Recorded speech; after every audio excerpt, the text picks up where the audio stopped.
אני פותח את הישיבה השישית של המשפט. בית המשפט נותן את ההחלטה הבאה שהיא החלטה מספר 3.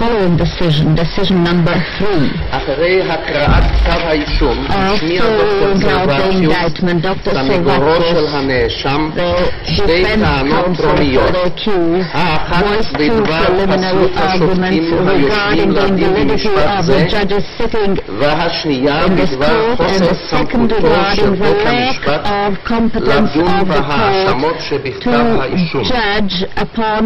נדון בטענות אלה בסדרן וננמק את דברינו במה שנוגע לטענה הראשונה, ואילו בנוגע לשנייה נודיע כי בשלב זה רק את מסקנתנו בלי לנמקה לעת עתה.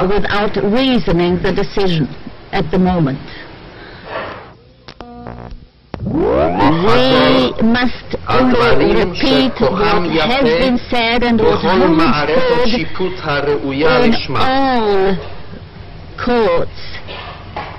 That when a court of judgment sits to judge, the judge is still a human being, flesh and blood, with feelings and senses, but he is ordered by the law to restrain those feelings and senses, because otherwise there will never be a judge fit to sit in a criminal case where the abhorrence of the judge is aroused, like treason, murder, or any other serious crime.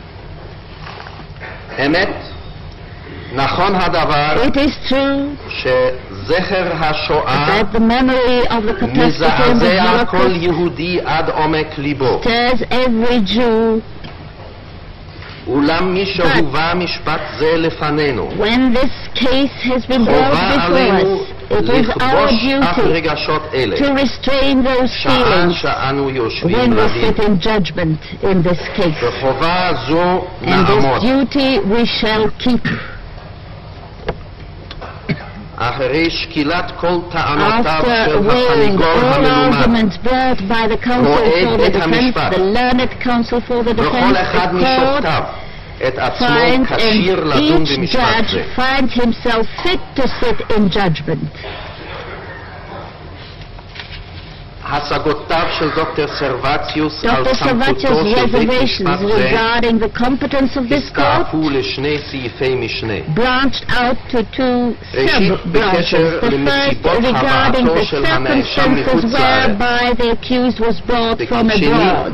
And בקשר the second לתוקפו של regarding the החוק validity לעשיית דין of the בנאצים law ובעוזריהם against Nazis and their collaborators punishment 1950, שעל פיו הואשם הנאשם. according to which the accused was indicted. על השגות אלה הוגשו לנו Regarding על ידי those שני reservations, הצדדים טענות The מלאות prosecution בעל פה and the ובכתב. defense put before us arguments in writing אנו and מביעים verbally. את הערכתנו We express לסניגור our וליועץ appreciation to the המשפטי work על done by the רמת counsel for the טענותיהם defense and ועל the אופן prosecution הרצאתם. for the high standard of their אחרי argumentation. עיון מלא בטענות אלה After fully reading and הגענו studying, למסקנה we שיש have come to the לדחות את conclusion השגות that הסניגור. this should be the arguments brought by the counsel for the defense should be מקור rejected. סמכותנו לדון במשפט זה Our competence הוא to sit בחוק in judgment הנזכר, lies in the mentioned law, ואיננו סבורים and we do not שיש יסוד מספיק think that there is enough להשגות ground הסניגור to אף the במשפט objections הבינלאומי raised by the counsel for the defense, not even in the במה international law, שנוגע לתחולת as החוק, far as the הן validity מבחינת of the המקום law, regarding מבחינת place הזמן. and regarding the time. כן אנו דוחים את We טענותיו של also הסניגור reject the argument brought בדבר forward by the מעשי counsel מדינה, for the defense regarding עד an כמה act of state, שהן היו as מכוונות far as such נגד acts of סמכותו של state בית were המשפט. aimed against the competence of this court. באשר לטענות And regarding the argument about the circumstances whereby the accused was brought to this court, we found that this court is competent to sit in judgment, and therefore, according to the law, there is no importance to the way the accused was brought within the jurisdiction of this court. Also, there is no importance to be attached to the fact if he was arrested abroad by messengers of the state of Israel, the government, or otherwise. Therefore, אין צורך לשמוע את עדותם של העדים טוהר ושמעוני שהוזמנו לפי בקשת הסניגור.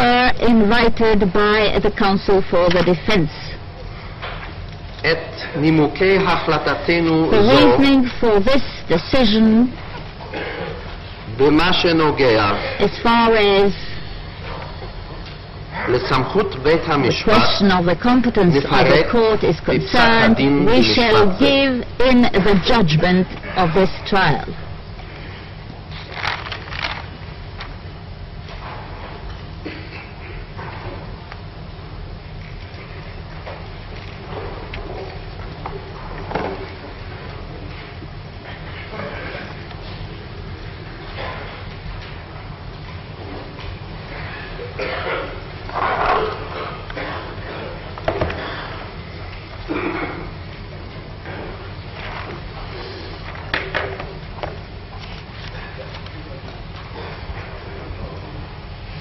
Will you please ask the accused to rise?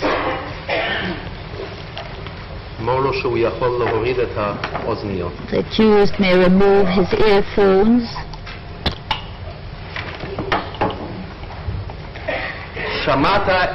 You heard the indictment on the first day of the trial.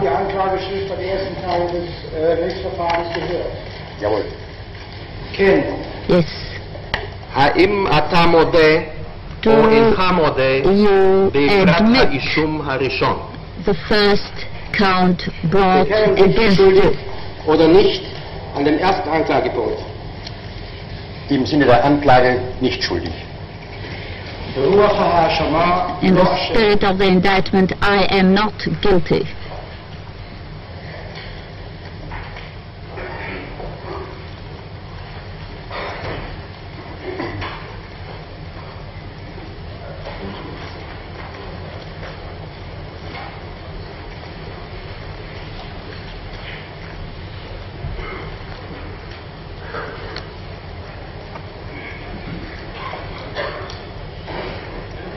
האם אתה מודה או אינך מודה בפרט Do you האישום plead השני? guilty or not guilty to the second count?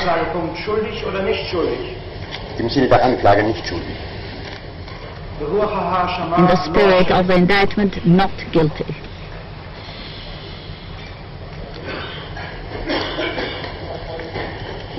שקט.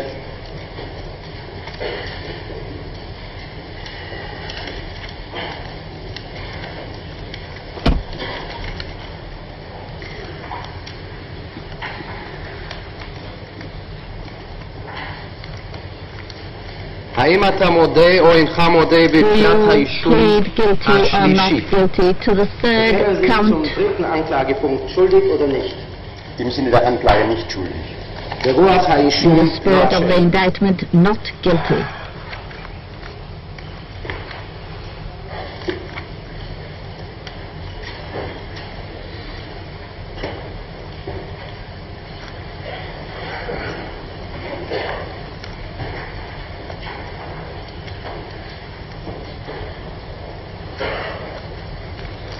האם אתה מודה או אינך מודה בקשר בפרט האישום הרביעי?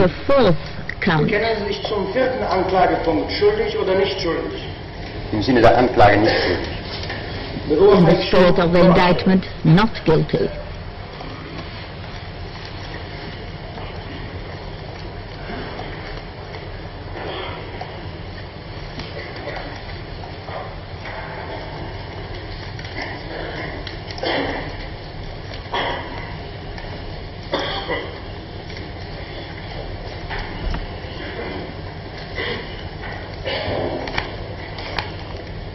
האם אתה מודה או אינך מודה בפרט האישום החמישי? Count number 5. Zum 5. Anklagepunkt schuldig oder nicht schuldig?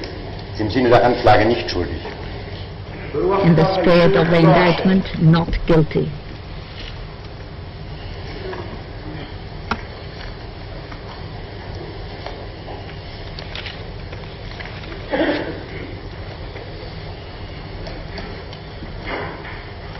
האם אתה מודה או אינך מודה בפרט האישום השישי? To the 6th count. Im Sinne der Anklage nicht schuldig. In the spirit of the indictment, not guilty.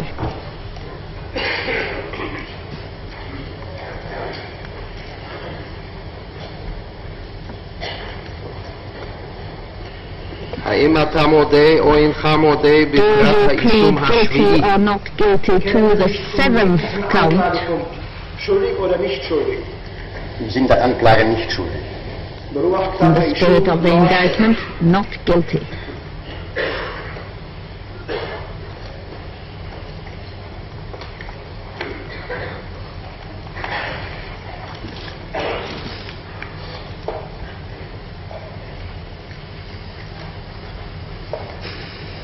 האם אתה מודה או אינך מודה בפרט האישום השמיני? To the 8th count.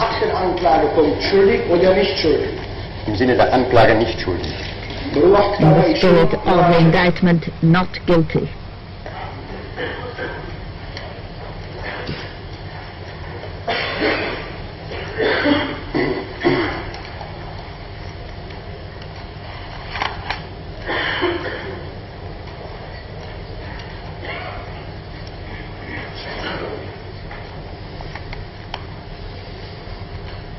האם אתה מודה או אינך מודה בפרט האשמה, האישום התשיעי? To the 9th count in the indictment.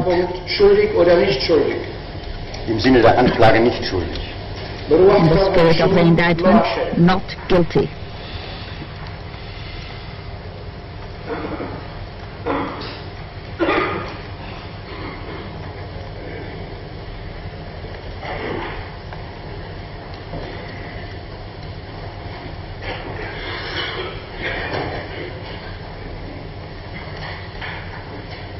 האם אתה מודה או אינך מודה בפרט האישום העשירי? To the 10th count. Schuldig oder nicht schuldig? Im Sinne der Anklage nicht schuldig. In the spirit of the indictment, not guilty.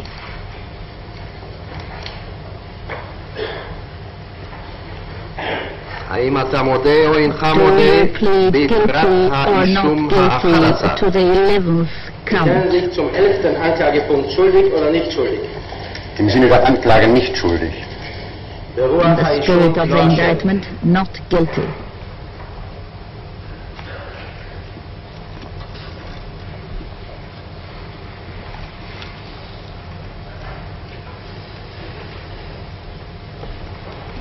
האם אתה מודה או אינך מודה בפרט האישום ה-12? not guilty to the 12th count. Anklagepunkt schuldig oder nicht schuldig? Im Sinne der Anklage nicht schuldig. In the spirit of the indictment, not guilty.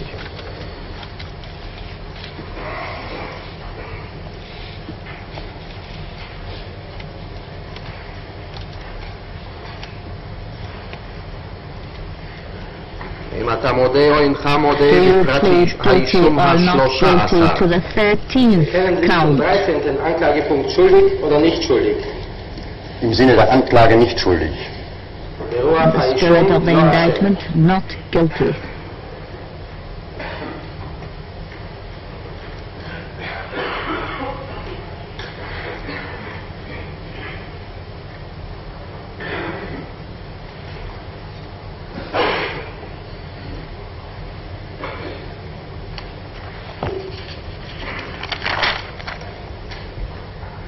האם אתה מודה או אינך מודה בפרט Do you האישום plead guilty or not ה-14? guilty to the 14th count? Anklagepunkt schuldig oder nicht schuldig? Im Sinne der Anklage nicht schuldig. Spirit of the indictment, not guilty.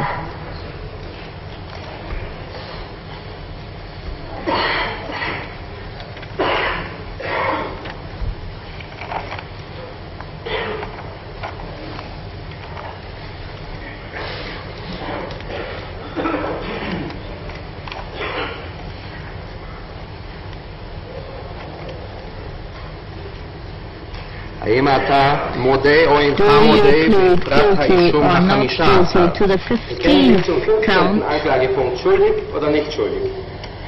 Im Sinne der Anklage nicht schuldig.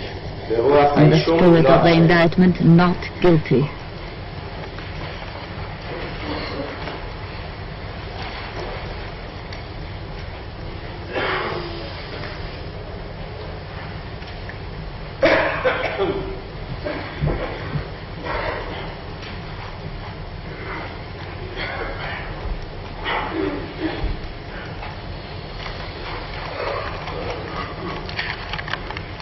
תגיד לו שהוא יכול לשבת. Prisoner may sit down. יכול שוב לשים את האוזניות אם הוא רוצה. And can replace the earphones if he wishes to do so.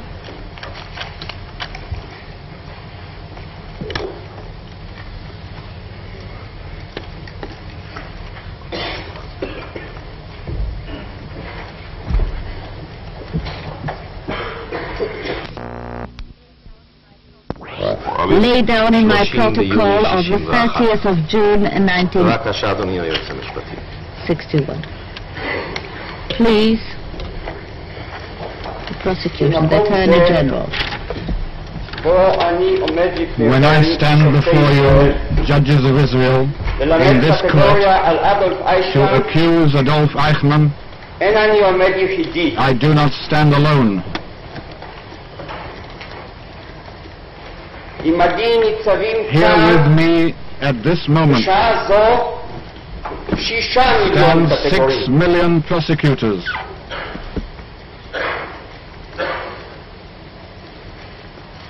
But alas, they cannot rise to level the finger of accusation in the direction of the glass dock and cry out, "J'accuse," against the man who sits there. Because their ashes have been piled up in the mounds of Auschwitz and the fields of Treblinka, or spilled into the rivers of Poland, and their graves are scattered throughout the length and breadth of Europe. Their blood cries to heaven, but their voice cannot be heard.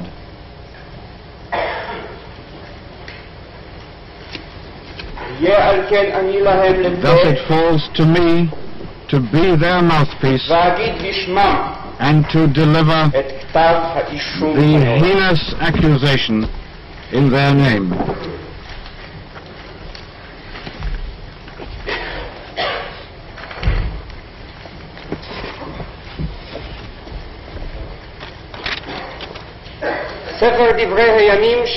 The history of the Jewish people is steeped in suffering and tears. In thy blood live, as Ezekiel wrote, is the imperative that has confronted this nation since it made its first appearance on the stage of history. Pharaoh in Egypt decided to afflict them with their burdens and to cast their sons into the river. Haman's decree was to destroy, to slay, and to cause them to perish. Khmelnytsky slaughtered them in multitudes. They were butchered in Petlura's pogroms. Yet never down the entire blood-stained road traveled by this people, never since the first days of its nationhood, has any man arisen who succeeded in dealing with such grievous blows as did Hitler's iniquitous regime and Adolf Eichman as its executive arm for the extermination of the Jewish people. In all human history, there is no other example of a man against whom it would be possible to draw up such a bill of indictment as has been read here. The most terrible crimes of those fearful figures of barbarism and bloodlust Genghis Khan, Attila, or Ivan the Terrible, the telling of which curdles our blood, makes our hair stand on end with horror, deeds that have become a proverb and a taunt, and an everlasting abhorrence to the nations. These almost pale into significance when contrasted with the abominations and the murderous horrors which will be presented to you in this trial. At the dawn of history, there were examples of wars of extermination, when one nation assaulted another with intent to destroy, when in the storm and passion of battle, peoples were slaughtered, massacred or exiled. But only in our generation, as a nation attacked an entire, defenseless and peaceful population, men and women, greybeards, children and infants, incarcerated them behind electrified fences, imprisoned them in concentration camps, and resolved to destroy them utterly.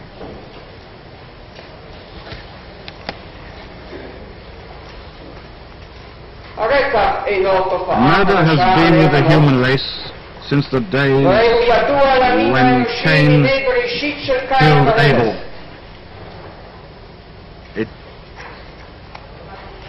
It is no novel phenomenon, but we've had to wait until this 20th century to witness with our own eyes a new kind of murder.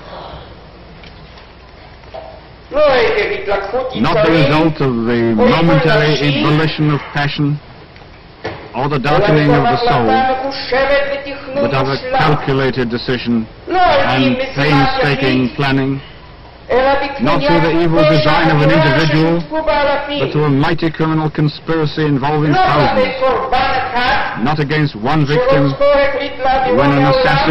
whom an assassin may have decided to destroy, but against an entire nation.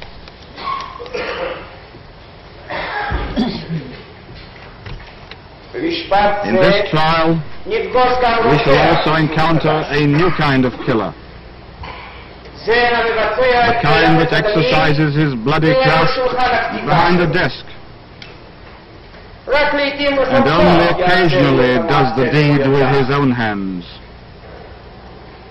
True, we know of only one incident in which Adolf Eichmann actually beat to death a Jewish boy who had dared to steal fruit from a peach tree in the yard of his Budapest home. But it was his word that put gas chambers into action.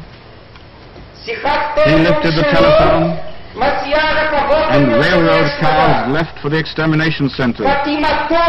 His signature it was that sealed the doom of thousands and tens of thousands. He had but to give the order, and at his command the troopers took the field to rout Jews out of their neighborhoods, to beat and torture them, and chase them into ghettos, to pin the badges of shame on their breasts, to steal their property, till finally, after torture and pillage, after everything had been wrung out of them, when even their hair had been taken, they were transported en masse to the slaughter. Even the corpses were still of value. The gold teeth were extracted and the wedding rings removed.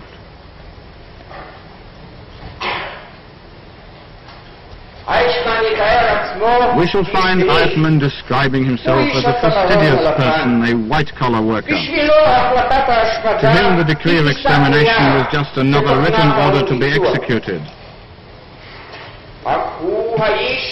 Yet he was the one who planned, initiated, and organized who instructed others to spill this ocean of blood, and to use all the means of murder, theft, and torture.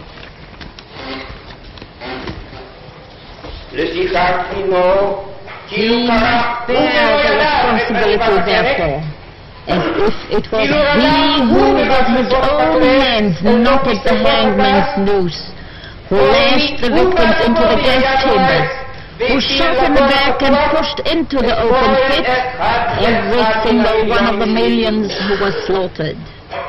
Such is his responsibility in the eyes of the Lord, and such is his responsibility according to every standard of conscience and morality. His accomplices in the crime were neither gangsters nor men of the underworld, but leaders of the nation, including professors and scholars, rogues, dignitaries with academic degrees, linguists, men of enlightenment, the intelligentsia. We shall encounter them. Doctors and lawyers, scholars, bankers and economists, and those councils which resolved to exterminate the Jews, and among the officers and directors of the work of murder in all its terrible phases.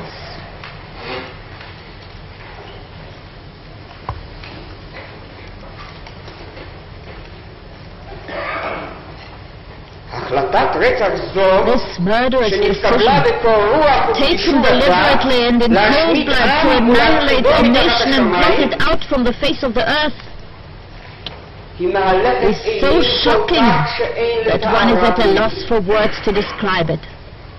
Words were created to express what man's reason can conceive and his heart can contain. And here we are dealing with actions that transcend our human grasp.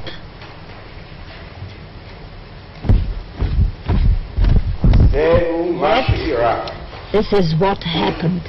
Millions were condemned to death, not for any crime, not for anything they had done, but only because they belonged to the Jewish people. And the development of technology placed at the disposal of the destroyers efficient equipment for the execution of their appalling designs.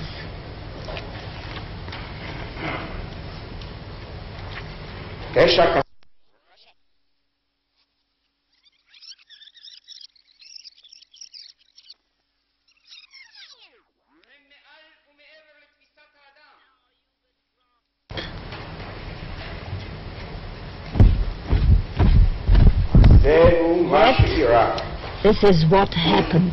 Millions were condemned to death, not for any crime, not for anything they had done, but only because they belonged to the Jewish people. And the development of technology placed at the disposal of the destroyers efficient equipment for the execution of their appalling designs.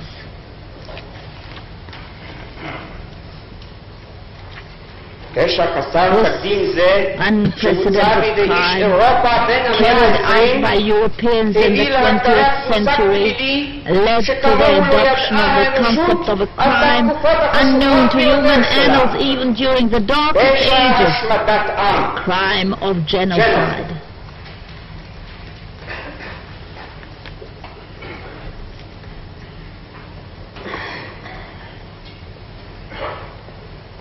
The calamity of the Jewish people in this generation was the subject of consideration at a number of the trials conducted in the wake of Germany's defeat in World War II, when mankind resolved to set up instruments of defense through the establishment of courts and execution of judgments, to ensure that the horrors of war which our generation has witnessed shall not recur. But in none of those trials was the tragedy of Jewry as a whole the central concern. It was among the subjects treated. Sometimes it was given great weight. Always it evoked sentiments of horror, but it was never at the center. Since they accused that these trials were indicted for crimes against members of various nations, there was only one man who had been concerned almost entirely with the Jews, whose business had been their destruction, whose place in the establishment of the iniquitous regime had been limited to them. That was Adolf Eichmann.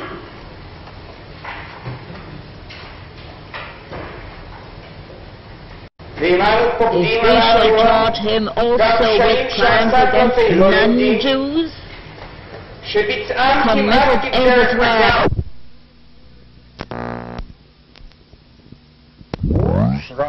as Judenrein, clear of Jews. And this is how the problem would be solved. I quote, "Under suitable management, the Jews would be brought in the course of the final solution in a convenient way to labor units in the east. The Jews capable of working will be transported in long labor columns, men and women separate, to build roads in that region, as a result of which, no doubt, a large part of them will fall out through natural losses. Those who will ultimately remain, who will surely be those who will have great powers of resistance, must be given special handling, Sonderbehandlung, because they will constitute a nucleus for the building of a new Jewry, as history has indeed proved. For the practical execution of the final solution, Europe will be combed from west to east. In the occupied territories and the countries within our sphere of influence in Europe, the officer designated by the security police will operate in coordination with the appropriate representative of the foreign ministry." Unquote. We shall prove that this designee of the RSHA was Adolf Eichmann. And we shall also prove that the meaning of the term special handling was murder.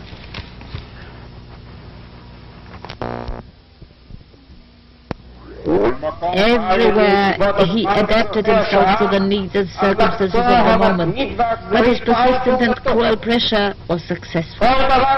Everything relating to the extermination and the preparations for it was his concern. We shall see him visiting and inspecting the Warsaw and Lodz ghettos. We shall follow him as he travels in the autumn of 1941 to Globovnik, chief of the SS and the police in the Lublin region, in order to transmit to him personally the secret command for the physical extermination of the Jews. Then he was also in Treblinka and in Chelmno, where gases were used for the extermination. He witnessed in Chelmno the parade of the naked Jews who had been stripped of their clothing and were waiting their turn for death by asphyxiation of death. He looked on as their teeth were extracted from the mouths of his dead victims. He inspected the system of extermination by means of cars expelling gas from their exhausts in that early phase of the mass killing. He was sent to examine the extermination activities by shooting used by the Einsatzgruppen. He saw the murderers in Minsk shooting their victims in the back so that they fell into ready graves. He saw these groups murdering women and children. He saw those units operating against the Jews in the vicinity of Lvov, where the blood spurted from the grave as from a spring, to use his words.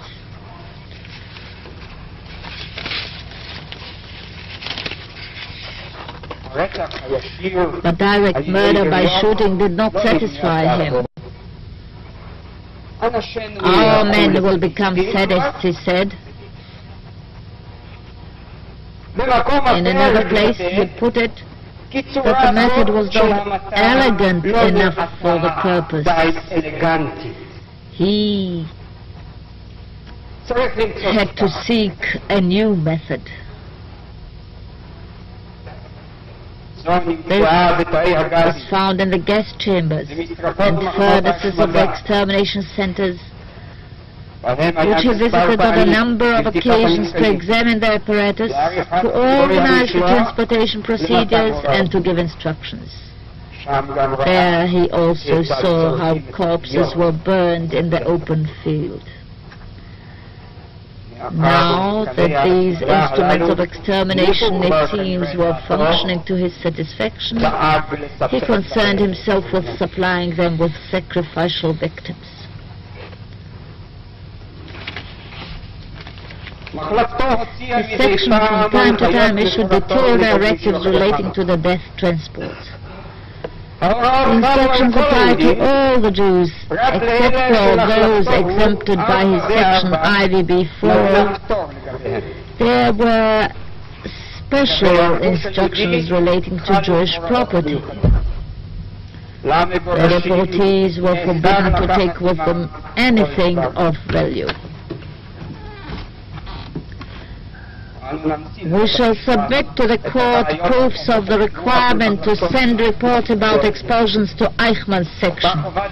This requirement of report about the implementation of the extermination program was imposed on the commander of Auschwitz, among others. Thus Eichmann knew at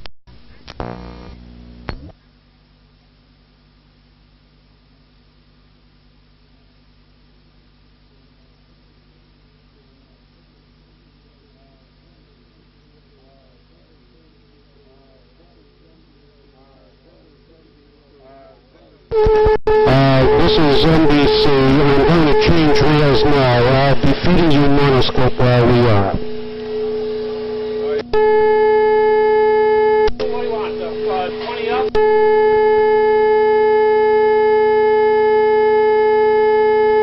At 340 straight up, we'll feed you again. We'll feed you the second. At 340, we will feed you the second tape. At 340.